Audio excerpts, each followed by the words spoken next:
Morning students, बेटे आज हम सीबीएसई पेपर जो कि दिल्ली से अदर स्टेट्स में आया, दिल्ली को छोड़ करके, ठीक है, उसका सेक्शन बी शुरू कर रहे हैं। आइए बढ़ते हैं फर्स्ट क्वेश्चन की तरफ। तो आपके पास है if tangent A plus cot A equal to 6 then find the value of tangent square A plus cot square A minus 4। तो बेटे आपने क्या करना है, आपको गिवन है tangent A plus cot A is equal to 6, ये आपको गिवन है। प्रूव आपको क्या करना है, प्रूव दैट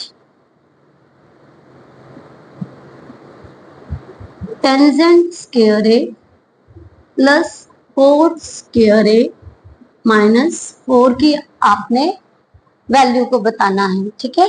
सॉल्यूशन के लिए जो गिवन है आप उसे पिक करके चलेंगे। Tangent A plus cot A is equal to 6।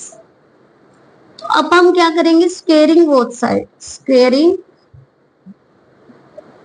Both side, squaring both side, tangent A plus cot A whole square is equal to 6 square.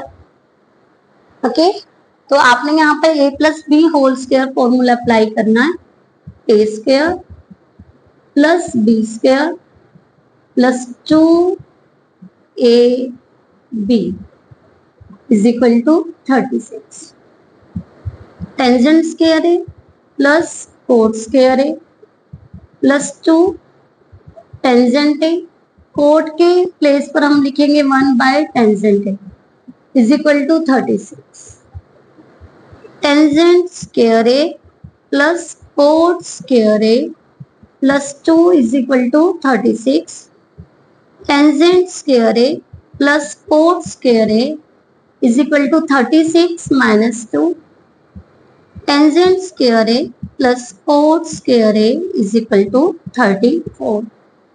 तो आपको अभी मिला है tangent square A plus cot square A, but यहाँ तो -4 भी है, तो हम यहाँ पर लिखेंगे subtract 4 on both side, on both side. तो हम लिखेंगे tangent square A plus cot square A -4 is equal to 34 minus 4।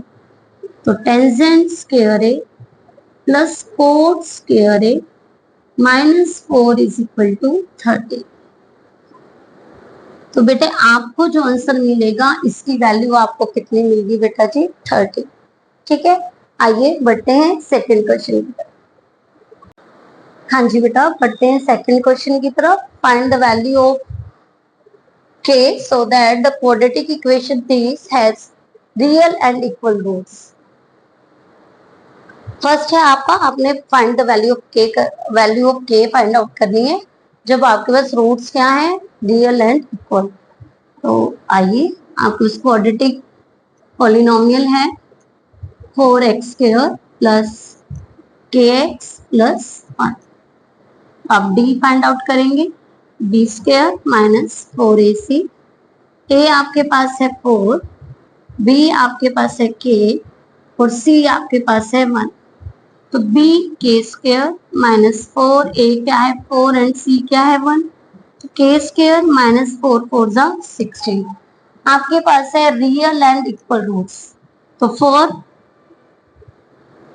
Real and equal roots, real and equal roots के लिए d इज इक्वल टू 0 आएगा, k² minus 16 is equal to 0, k² is equal to 16 and k is equal to root 16। आपके पास k की value आ जाएगी plus minus 4, ठीक है। ये आपके पास a पार्ट था 22 क्वेश्चन का। अब आपके पास है if alpha and beta are the zeros of the polynomial of this find the value of this. आपको एक पॉलिनोमियल दी हुई है, b पार्ट हम कर रहे हैं, पी वाई आपको दी है y² माइनस 5y प्लस 3, ठीक है। और आपने वैल्यू किसकी बतानी है, alpha 4 beta cube plus alpha cube beta 4। तो alpha cube and beta cube को आप कॉमन ले लेंगे, अल्फा प्लस बीटा। ठीक है, अब आप देखिए पॉलिनोमियल आपके पास ये है, तो अल्फा प्लस बीटा क्या होता है, minus B by A, it means minus minus 5/1, क्या आ जाएगा 5। एंड अल्फा इंटू बीटा कितना होता है, सी बाई ए, जो कि ये 3/1 इज इक्वल टू 3। आपके पास, आपने इसकी वैल्यू को फाइंड आउट करना है ना, तो आपने कॉमन लेके क्या हुआ, अल्फा क्यूब बीटा क्यूब, है ना, तो हम लिखेंगे alpha cube and beta cube को हम अल्फा बीटा क्यूब लिख सकते हैं, और ये अल्फा प्लस बीटा, तो अल्फा बीटा क्यूब मतलब कि 3 cube, okay, and alpha plus beta 5, तो 3 3 जा 9, 3 जा 27, 27 5 जा 135, तो मल्टीप्लाई करके आपको मिल जाएगा 135। तो बेटे जी यहाँ पर हमने 22 क्वेश्चन का ए और बी पार्ट को सॉल्व कर लिया है। फर्स्ट पार्ट में हमने के की वैल्यू बतानी थी, सेकेंड पार्ट में आपने alpha 4 beta cube plus beta cube alpha cube and beta 4 की वैल्यू को आपने बताना है। तो हमने अल्फा और बीटा क्यूब को कॉमन लेके आपके पास अंदर बचा अल्फा प्लस बीटा। ठीक है, अल्फा प्लस बीटा होता है minus B by, alpha beta होता है सी बाई, उनकी वैल्यूज को आप यहाँ पर पुट कर देंगे और आपका आंसर फाइंड आउट हो जाएगा। आइए बढ़ते हैं नेक्स्ट क्वेश्चन की तरफ। The probability of guessing the correct answer of a certain test is x/12, मतलब कि किसी काम को करने की प्रोबेबिलिटी आपके पास कितनी है, हम उसे लिखते हैं पीओपी। पीओपी आपके पास है x/12, ओके। अब उसने क्या बोला, if the probability of not गेसिंग मतलब कि अब आपके पास ई नोट, किसी काम को ना करने की जो प्रोबेबिलिटी है वो है 5/6, उसने कहा find the value of X. तो आपको क्या पता है, POP plus PO E naught is equal to क्या होता है 1, x/12 plus 5/6 is equal to 1।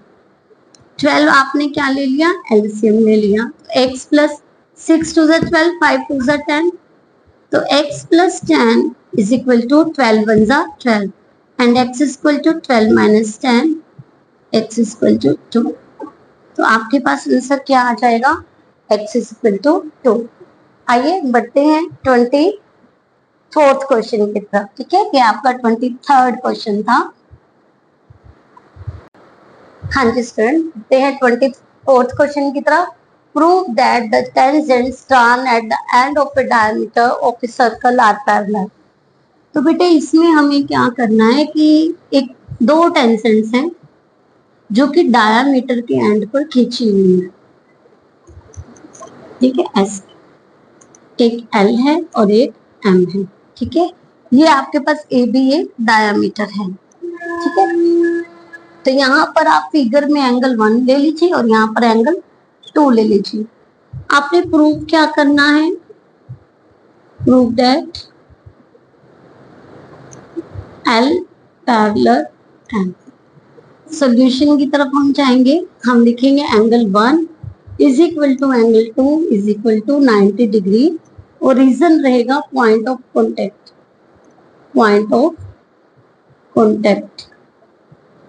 Okay, अब ये पॉइंट ऑफ कॉन्टेक्ट की वजह से 90 डिग्री के हैं, बट यदि हम इन्हें क्या कहें कि इन द केस ऑफ, यदि हम इन्हें माने in the case of alternative interior angle, यदि हम इसे अल्टरनेटिव इंटीरियर एंगल का केस लें तो A B is a transversal line बन जाती है, A B is a transversal line. और जब आपके पास एंगल इक्वल हैं, एक आपके पास ट्रांसवर्सल लाइन है, तो एल किसके पैरेलल हो जाएगा, एम के। और यही आपको बेटा जी प्रूव करना था। ठीक है, ये आपके पास 24th क्वेश्चन है।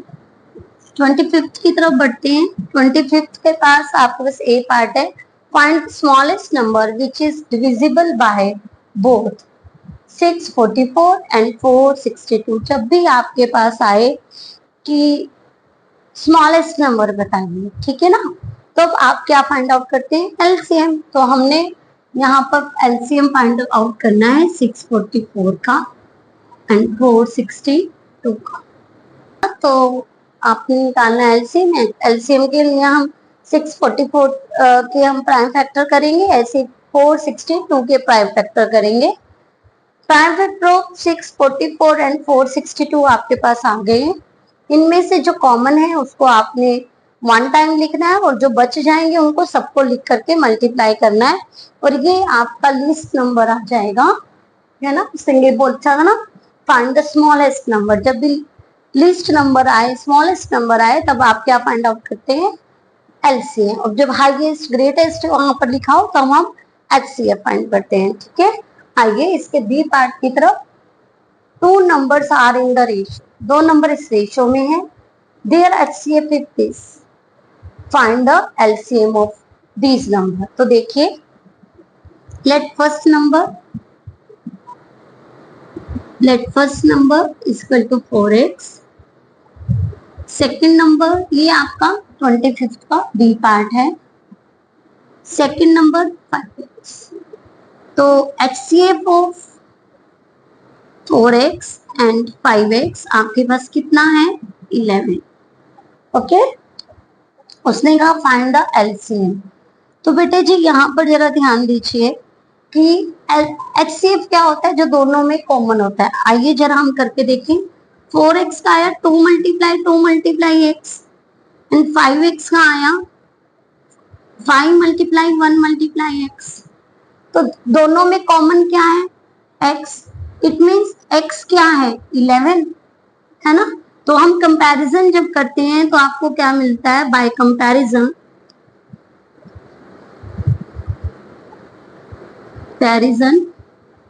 आपको x इज इक्वल टू 11 मिल जाता है, ठीक है। तो फर्स्ट नंबर आपके पास क्या हुआ, so first number 44 and second number 55। और आपने क्या फाइंड आउट करना है, एलसीएम। एलसीएम कैसे निकलेगा, first number multiply second number by में एलसीएम। तो फर्स्ट नंबर आपके पास क्या है, 44, सेकेंड नंबर क्या है, 55 एंड बाय में एलसीएम। और एलसीएम आपके पास कितना है, सॉरी एचसीएफ। एलसीएम तो हमने फाइंड आउट करना है, एचसीएफ। और एचसीएफ हमारे पास क्या है, 11। तो 5 4 20, 2 5 4 20। तो एलसीएम आपके पास क्या आ जाएगा बेटा, 220, ठीक है। तो बहुत इजी क्वेश्चन थे। आज हमने 2005 में जो आपके पास दिल्ली से आउटसाइड स्टेट में जो पेपर आया था उसका सेक्शन बी किया है। कल हम बेटा सेक्शन सी की तरफ चलेंगे। Thank you students.